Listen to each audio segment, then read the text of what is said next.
महेंद्र कुमार सानी कहते हैं कि हजारों मंजिलें सर कर चुका हूं मैं, लेकिन ये खुद से खुद का सफर तो बहुत अजब सा है.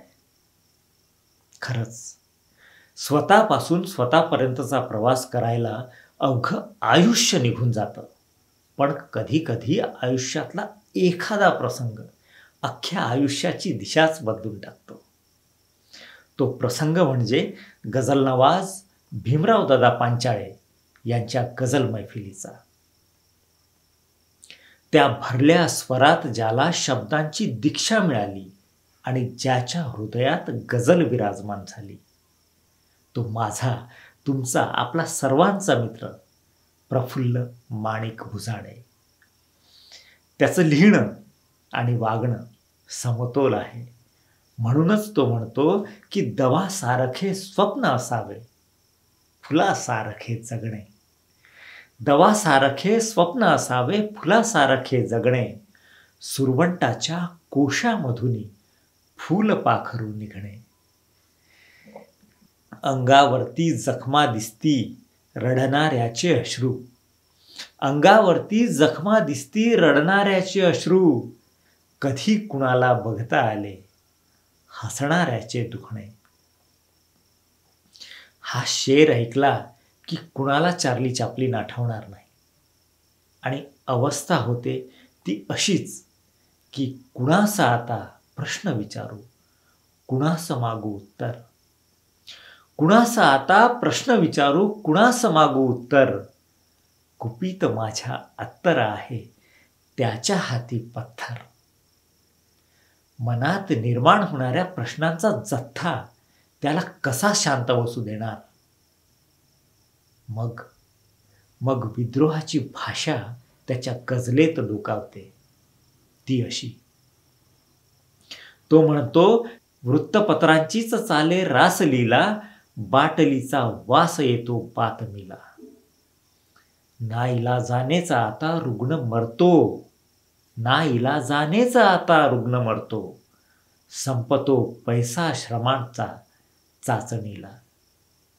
आणि म्हणूनच तो हेही म्हणतो की कुणाचं येथे वाली दुनिया, कधी कुणाची झाली दुनिया. ही विद्रोहाची भाषा बोलत असला तरी त्याचा पिंड शांत आणि संयमी आहे. तो म्हणतो की होकाराची फुलते जाई, नाही नाही म्हणता म्हणता.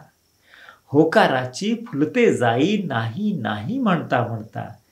ती निघण्याची करते घाई, नाही नाही म्हणता म्हणता. आणि निघते निघते म्हणता म्हणता येऊन येथे पण बसताना. निघते निघते म्हणता म्हणता येऊन येथे पण बसताना. ती आत्म्याची करते शाई, नाही नाही म्हणता म्हणता. क्या बात है प्रफुल्ल भाऊ. भीमराव दादामुळेच मी लिहिता झालो. भीमराव दादांमुळेच मला नवं जग बघायला मिळालं. हे सत्य आपल्या उराशी बाळगून कायम जमिनीवर पाय ठेवून असलेला प्रफुल्ल भुजाडे याचा गझल सागर प्रतिष्ठानने प्रकाशित केलेला मनाचा मौन दरवाजा हा गझल संग्रह एक खणखणीत नाणं आहे.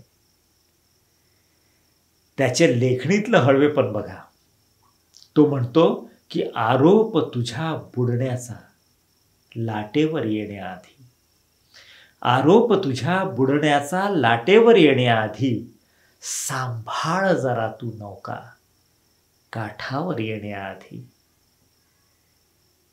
मी पुन्हा लोटतो माती, नि गाडून घेतो सारे.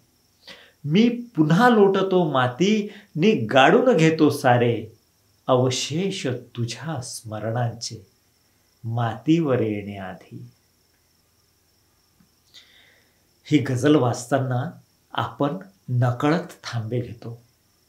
हेच त्याच्या लेखणीचं यश आहे. पण या यशाकडे बघताना गझल वृत्तातच कशाला लिहायला पाहिजे. त्यामुळे आशयाची तडजोड करावी लागते असं म्हणून ज्याच्याशी भांडत भांडत गझलेची वृत्त तो शिकला त्या मित्रानेच म्हणजेच लक्ष्मण जेवणे यानेच माझ्या गझलेची गाडी रुळावर आणली, असं तो नम्रपणे कबूल करतो. खोल चिखलात हसरे कमळ ठेवले, हात मळले तरी मन उजळ ठेवले. मुल आले मला बघ सुवर्णापरी, साफ इतके मनाचे पितळ ठेवले. क्या बात है प्रफुल्ल भाऊ. पुढे तो हेही म्हणतो की काळजावर एवढा संस्कार केला, काळजावर एवढा संस्कार केला, पेटलेला मी निखारा गार केला. ढाल तू करशील रे आता कशाची, ढाल तू करशील रे आता कशाची, घाव माझा मी आता तलवार केला. आणि म्हणूनच तू लिहू शकतोस की पचणार काय त्यांना संवेदना बळीच्या, पचणार काय त्यांना संवेदना बळीच्या, उलटीमधून ज्याच्या काजू बदाम येतो. हे जळजळीत सत्य मांडताना तो हेही म्हणतो की इथे ना कुणाचे खरे पीक पाणी, चुकाऱ्या विना हे झुरे पीक पाणी, घबाडे वशिला लबाडी मुजरी, लफंगेच घेती खरे पीक पाणी. प्रफुल्ल बुजाडे या शायराच्या जाणीवांची धार बोथट होत नाही आणि म्हणूनच त्याची गझल आपल्या काळजात घर करते. अशीच काळजात घर करणारी गझल जी गझल नवाज भीमराव दादा पांचाळे यांच्या स्वरांचं कोंदण लाभून आपल्या सर्वांच्या काळजात घर करू लागली, तीच गझल आपणा सर्वांसाठी. तो म्हणतो की पालवीने दिली ना फुलाने दिली, पालवीने दिली ना फुलाने दिली, सावलीही मला या उन्हाने दिली. आणि याच साठी तुझा मी ऋणी राहिलो, याच साठी तुझा मी ऋणी राहिलो, तू शिवीही मला आदराने दिली. गझल हृदयातूनी आर्त किंकाळली, गझल हृदयातूनी आर्त किंकाळली, हाक अंतिम जशी पाडसाने दिली. क्या बात है. धावताना सशाने उड्या मारल्या, धावताना सशाने उड्या मारल्या, चालण्याला गती कासवाने दिली. जन्म जळण्यात हा राख झाला तरी, जन्म जळण्यात हा राख झाला तरी, आग रंगीत पण कोळशाने दिली. आणि हा शेर की लावणी आपली आतली साखळी, लावणी आपली आतली साखळी, पिंजऱ्याला व्यथा पाखराने दिली. वाट होती जरी खाच खळग्यातली, आंधळ्याला दिशा पांगळ्याने दिली. असं जानदार लिहिणाऱ्या कलंदर शायराचं उघं आयुष्य गझलमय हो, हीच शुभकामना.